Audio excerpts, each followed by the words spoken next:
জুলাই বিপ্লব পরবর্তী আজকে ১.৫ বছর সময় আমরা পার করছি।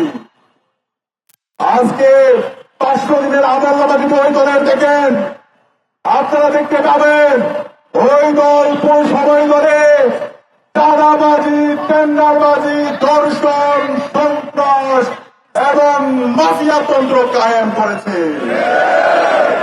আজকে ১.৫ বছর পরে তাদের একজন নেতা এসেছে। ওই নেতা আসার পরে আমরা দেখতে পেয়েছি ওই দলের সন্ত্রাসীরা আরো লাগামহীন হয়ে উঠেছে। ওই নেতা আসার পরে বাংলাদেশের প্রতিটি ক্যাম্পাসে যে গণতন্ত্রের ধারা শুরু হয়েছে, সেই গণতন্ত্রের ধারা বন্ধ করার জন্য পাগল হইয়া গেছে।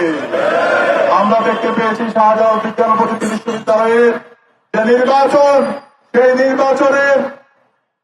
নির্বাচন কমিশনের সামনে মত তৈরি করে এবং বিচার বিভাগকে প্রভাবিত করে ওই নির্বাচনকে বন্ধ করেছে। আজকে সারা বাংলাদেশের মানুষ দেখছে ওই দল বাংলাদেশের গণতন্ত্র চায় না, তারা বাংলাদেশের মাফিয়াতন্ত্র চায়। আমরা দেখতে পাচ্ছি 12 ফেব্রুয়ারি আসার আগে তারা পরাজয় হয়ে গেছে। তারা দেখতে পাচ্ছে বাংলাদেশে আজকে সকল নাগরিকতা ইনসাফের পক্ষে অবস্থান নিয়েছে। বাংলাদেশের যে 4 কোটি তরুণ, তারা 5টি ছাত্র সংসদ নির্বাচনে ইনসাফের পক্ষের প্রতিনিধিদের পক্ষে তারা অবস্থান গ্রহণ করেছে। এবং আসলে যে নির্বাচন 12 ফেব্রুয়ারি যে নির্বাচন, সেই নির্বাচনে ইনসাফের পক্ষের প্রতিনিধিদেরকে বিজয় করার জন্য তারা মুখিয়ে আছে। এই বিজয় দেখে তারা পাগল হইয়া গেছে।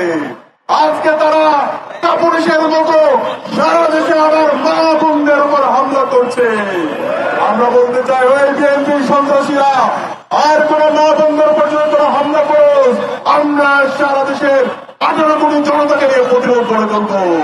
আর ছাড় দেওয়া হবে না, আর ছাড় দেওয়া হবে না। ওদেরকে বলতে চাই, এই জুলাই বিপ্লবে ছাত্রলীগের সন্ত্রাসীরা দুনিয়া হাসিনার পেপুয়া বাহিনী 15 জুলাই আমাদের বন্ধুদের উপর ঢাকা বিশ্ববিদ্যালয়ে হামলা করেছিল। এরপরে যে গণবিপ্লব শুরু হয়েছিল, সেই বিপ্লবের মাধ্যমে এই খুনি হাসিনা বাংলাদেশ থেকে দিল্লিতে পালিয়েছিল। সুতরাং সাবধান করছি, আর কোন মায়ের উপর যদি হামলা। ভিডিওটি পুরোটা দেখে ভালো লাগলে লাইক ও শেয়ার করে আরো মানুষের কাছে পৌঁছে দেবে। আপনার এই ছোট্ট কাজটি কিন্তু আমার এই ভিন্ন ধারার চ্যানেলটির প্রচার এবং প্রসারে সাহায্য করবে। আর সেই সঙ্গে চ্যানেলটি সাবস্ক্রাইব করে নোটিফিকেশন বেলটিও চালু করে রাখতে ভুলবেন।